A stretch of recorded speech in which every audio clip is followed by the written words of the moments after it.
Carlos Oliva, él es de la Facultad de Filosofía de la UNAM. Y bueno, pues, como les decía, el tema es la segunda técnica. Te damos la palabra.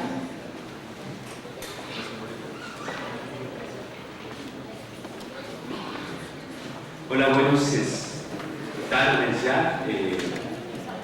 Pues bueno, como al final salió un texto mucho más largo de lo que esperaba y controlado, voy a tratar de no excederme de 25 minutos.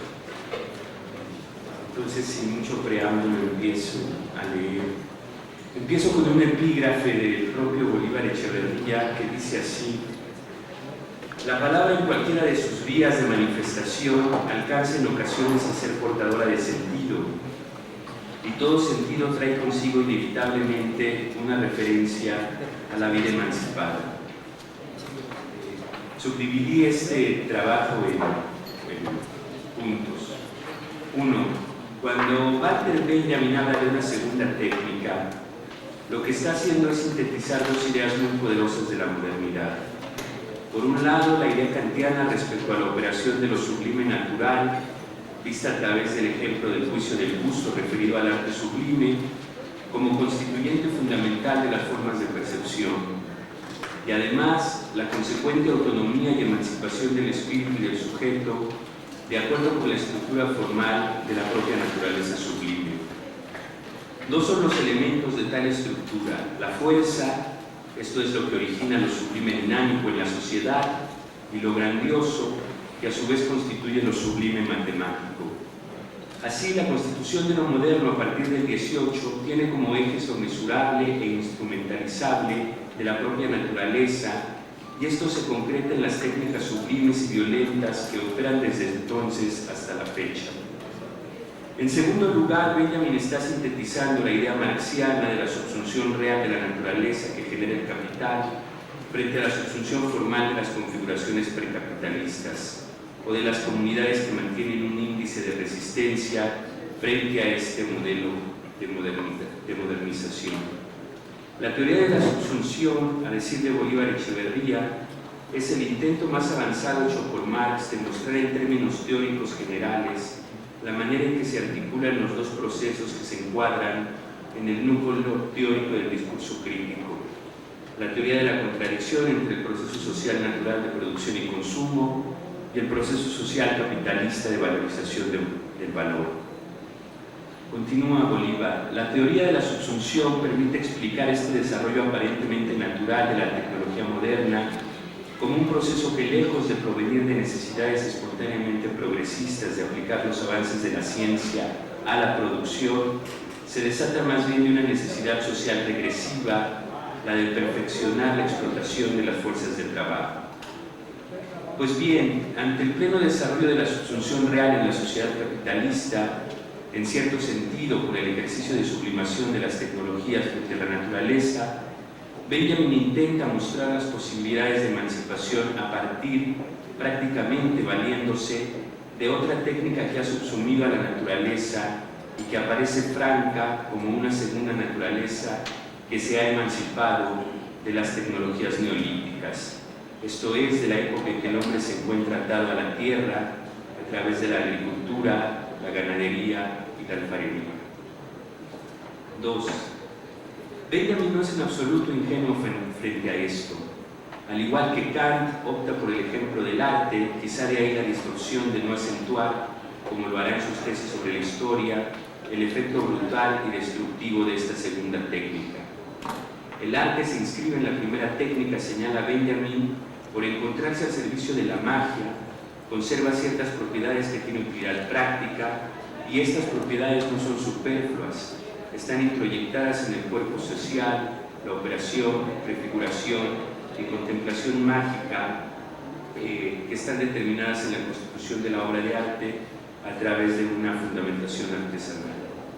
Los objetos, escribe Benjamin, los objetos de este tipo de propiedades ofrecían imágenes del ser humano y su entorno y lo hacían en obediencia a los requerimientos de una sociedad cuya técnica solo existe si está confundida con el ritual. Poco importa, sostiene Benjamin, que esta técnica esté atrasada frente a la segunda técnica, la técnica de las máquinas, Lo que es relevante es la diferencia tendencial o prognóstica entre ambas. El estudio importante, pues, parece indicarnos el de la imposibilidad de regresar a la primera técnica y el de los cambios que han operado en el proceso de sustitución. Cito a Benjamin: mientras la primera técnica involucra lo más posible al ser humano, la segunda lo hace lo menos posible. En cierto modo, el actual culminante de la primera técnica es el sacrificio humano. El de la segunda está en la línea de los aviones teledirigidos, que no requieren de tripulación alguna. Lo que guía la primera técnica es el de una vez por todas, lo que guía la segunda, en cambio, es el una vez no es ninguna. El origen de la segunda técnica hay que buscarlo allí donde por primera vez, y con una excusa inconsciente, el ser humano empezó a tomar distancia frente a la naturaleza. En otras palabras, concluye Benjamin, el origen de la segunda técnica hay que buscarlo en el juego. 3.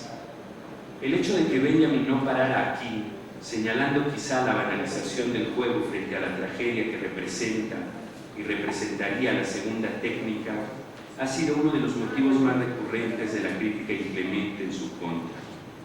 Ya Adolfo Sánchez Vázquez escribía en 1965: lejos de estar en el origen mismo del arte, la magia se entrelaza con él cuando ya ha dejado muy atrás sus balbuceos, cuando el artista prehistórico es ya dueño de una serie de medios expresivos, como la figuración, alcanzados a lo largo de milenios y milenios de trabajo humano. El arte se pone al servicio de la magia, es decir, se vuelve útil solo después de haber desbordado por la vía de la abstracción y la figuración la significación estrechamente utilitaria de los objetos de trabajo. Esto implicaría, según Sánchez Vázquez, echar por la borda la teoría de la magia como el origen del arte. Teoría, dice Sánchez Vázquez, que ha recorrido con buena fortuna desde comienzos de nuestro siglo y que algunos marxistas han acogido favorablemente sin adoptar la correspondiente actitud crítica hacia él. El más mordaz de los críticos de Benjamin a este respecto ha sido Adorno. La tesis de la segunda técnica que descubre su origen en el juego y que desde ahí destruye constantemente el arte aurático o clásico y nos muestra la actitud ejemplar, ya revolucionaria, que nos permite lidiar con esta tecnología capitalista que realmente está entre nosotros, le ha inspirado este tipo de comentarios. Dice Adorno: las obras de arte que quieren vaciarse a sí mismas mediante la penetración de un fetichismo políticamente muy discutible, se enredan en los lazos de la falsa conciencia. Al penetrar ciegamente en una praxis alicorta, su propia ceguera continúa. Cuando defiende la autonomía de la obra de arte, el mismo Adorno, frente a cualquier praxis, ya sea revolucionaria o lúdica, alcanza sentencias como esta: el arte es también más que la praxis, porque al separarse de ella, renuncia a la estúpida falsedad de lo práctico. Y en el mismo sentido que Sánchez Vázquez, duda profundamente de que la primera técnica esté plenamente subsumida en la constitución de la obra de arte, y sugiere que las posibilidades de emancipación reales se encuentran justamente en la permanencia de algunos rasgos de la primera técnica. En estética, dice Adorno, el nombre para el dominio de los materiales es el de técnica, tomado del uso de la antigüedad que incluía las artes entre las actividades artesanales. Su significado actual es de fecha reciente. Tiene los rasgos de una época en la que, como sucedió con la ciencia, el médico apareció como algo autónomo frente a la cosa. Todos los procedimientos artísticos que dan forma a los materiales y se dejan conducir por ellos, se funden retrospectivamente en el aspecto tecnológico, aun aquellos que aún no se han separado de la praxis artesanal de la producción medieval de bienes. La praxis artesanal con la que el arte nunca ha roto su conexión, porque en esta praxis reside su resistencia a la integración capitalista. Hasta aquí Adorno. Una recepción similar, nota Bolívar Echeverría, tienen Gershon Scholler y Bertolt Brecht. Scholler indica que no puede encontrar el nexo filosófico entre la concepción metafísica del aura y su decadencia, ni por otra parte las elucubraciones marxistas sobre el arte nuevo. A lo que Benjamin contesta: el nexo filosófico que no encuentras entre las dos partes de mi trabajo lo entregarán de manera más efectiva que yo la revolución. Por su parte, Brecht escribe en su diario de trabajo: todo esto es pura metafísica bajo una actitud antimística. Vaya manera de adoptar la concepción materialista de la historia. Todo esto es bastante funesto. Bueno, quiero que hagas una pausa nada más para un poco indicar ahora el tratamiento que hará Bolívar al respecto, y que se basa pues en esta idea de Benjamin de que hay una técnica neolítica, una técnica que está basada en el ritual, en la tradición, que tiene que ver con una atadura fundamental a la tierra, y Benjamin, según yo, siguiendo a Kant y a Marx, opina que hay una segunda técnica de carácter industrial, maquinal, propiamente la técnica del capital, que ha sustituido francamente a la primera técnica. Eso le vale a Benjamin durante todo el siglo XX críticas muy contundentes, ¿sí? Las más contundentes son por parte de la misma tradición marxista. Este es pues el contexto. En ese contexto, la postura de Bolívar es sui generis, y quisiera señalar algunas hipótesis al respecto. En principio, Bolívar sitúa de manera muy precisa el texto de estas tesis, la obra de arte en la época de la reproductibilidad técnica, a la par de otro texto, las tesis sobre la historia. Del primero realiza el prólogo a la versión más acabada que se encuentra en español, y del segundo no solo es el introductor, sino el traductor.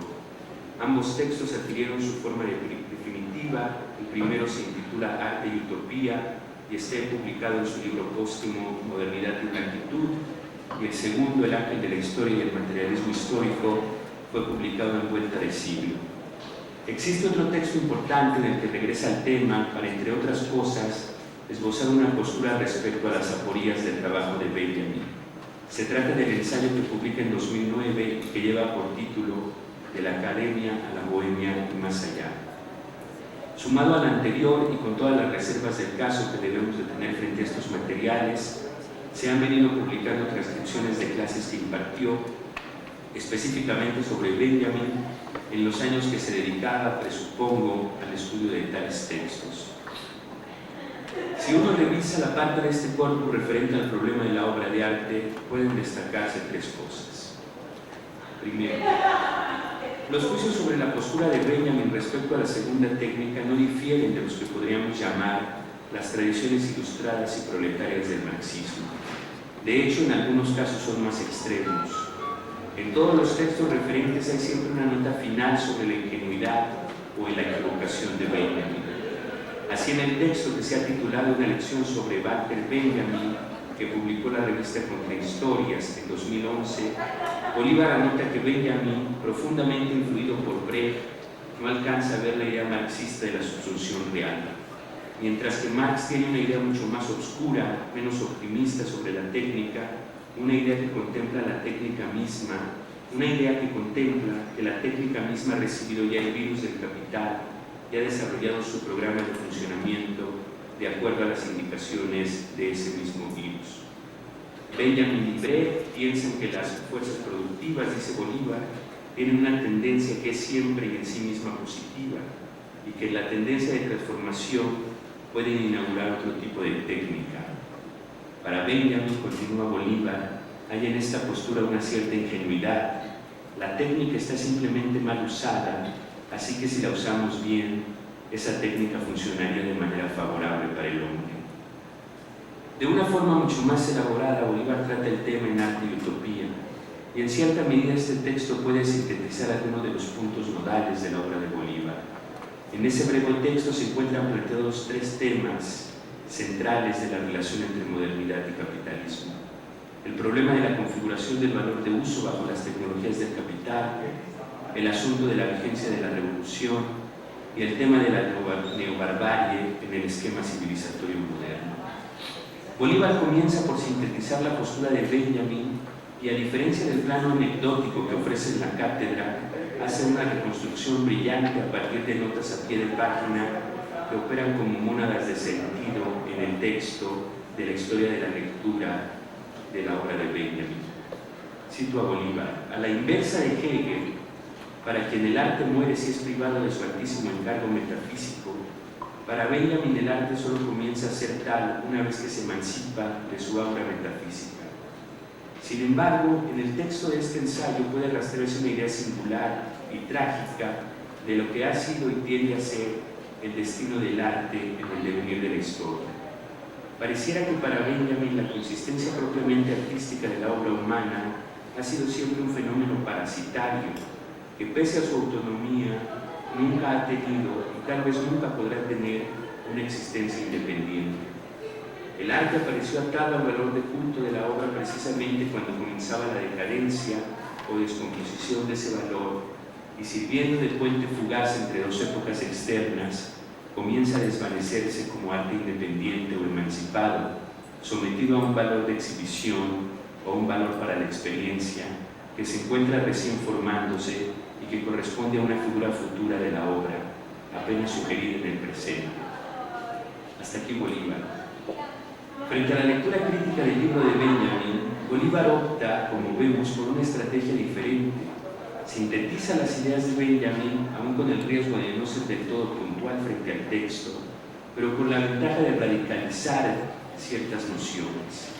Así, en la primera lectura tendríamos una postura sumamente original en la historia de Benjamin, en la historia del arte.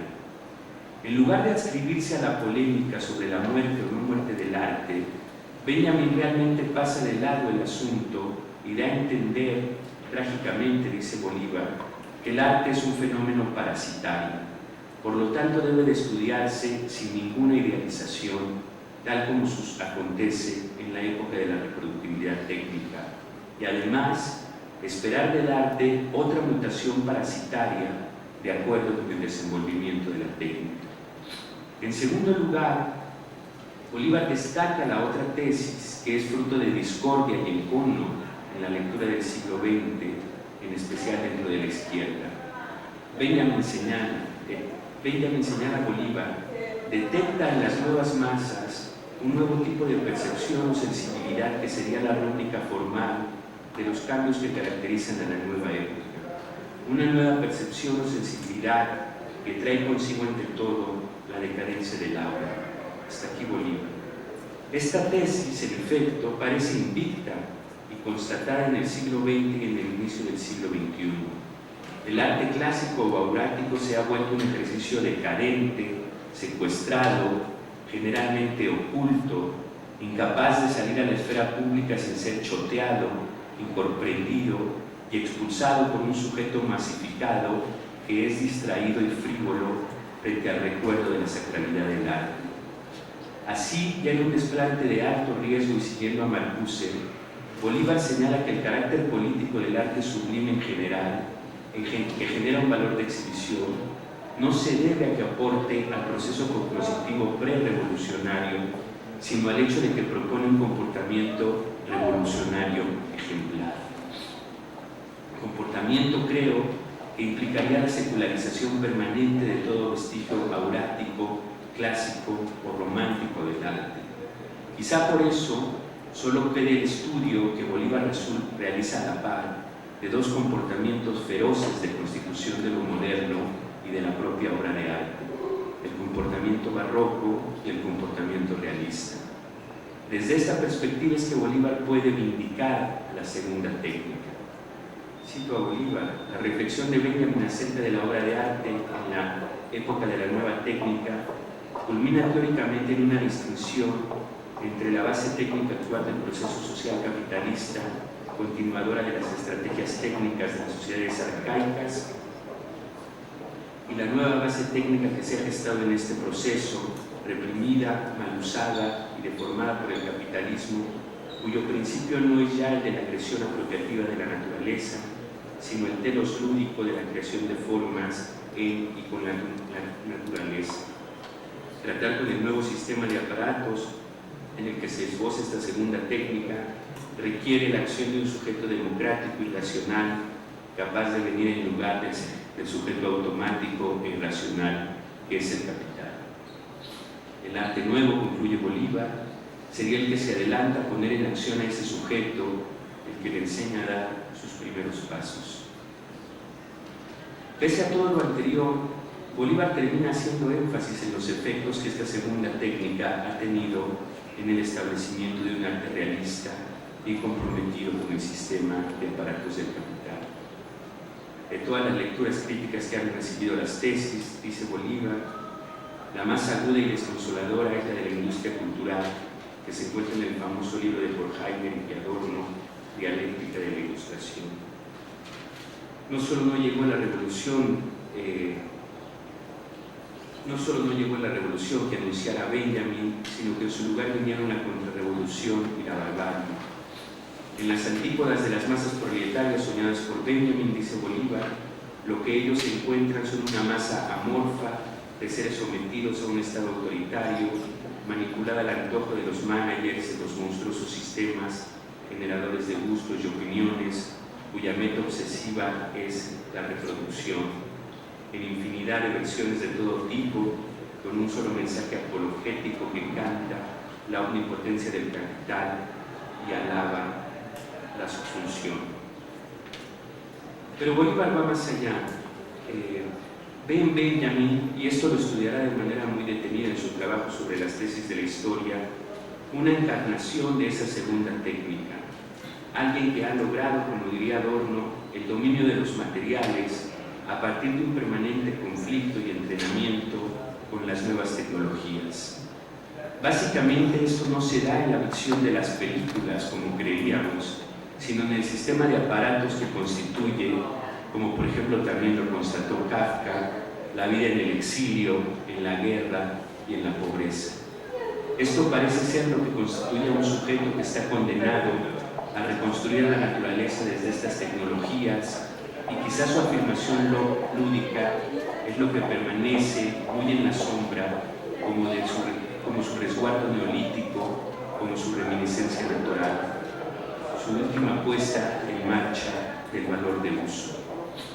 Concluye Bolívar en esta parte, el suyo, refiriéndose a Benjamin, no era el comunismo del compañero de ruta, del intelectual que simpatiza con el destino del proletariado explotado o que intenta incluso entrar en empatía por él, sino el comunismo del autoproductor judío, proletarizado él mismo, incluso lumpen proletarizado, en la Alemania del detenible acceso del nazismo. Según Bolívar, solo desde esta situación se puede sostener que la respuesta a la estetización de la guerra sea la política del arte. Los siguientes puntos, el punto B y el punto C, tienen que ver básicamente con la propuesta de síntesis que hace Bolívar para hacer una lectura de las posibilidades de esta segunda técnica, la técnica lúdica, la técnica de lo sublime en el capital. La tercera idea que solo apuntaba tiene que ver ya francamente con la lectura de las tesis sobre filosofía de la historia, donde hipotéticamente creo que Bolívar ve las posibilidades mesiánicas y teológicas en la crisis final del capital. Voy a concluir simplemente leyendo la parte central del argumento de esta segunda idea, y no desarrollaré la tercera. Y tiene que ver con una cita larga de Bolívar y después con un comentario final. Desde mi punto de vista, Bolívar Echeverría, ya dentro de la misma tecnología sublime o segunda tecnología, como señala Benjamin, encuentra cuáles serían las posibilidades últimas de desarrollo del arte. Él dice, la obra de arte solicitada por la sociedad moderna capitalista debe completar la apropiación pragmática de la realidad. La naturaleza y el mundo social, sea real o imaginario, que el nuevo ser humano lleva a cabo a través de la industria maquinizada y el peculiar conocimiento técnico-científico que la acompaña. Y lo hace de una manera muy especial. La apropiación que ella entrega de esa realidad es por un lado indirecta y por otro directa. Indirecta porque en el objeto que ella vuelve apropiable, la realidad misma no está allí, sino sustituida o representada por un símbolo o simulacro suyo. Y directa o placentera, porque el símbolo que representa esa realidad es aprendido como una especie de adelanto cognitivo sensorial de la verdad, de la verdadera apropiación de la realidad.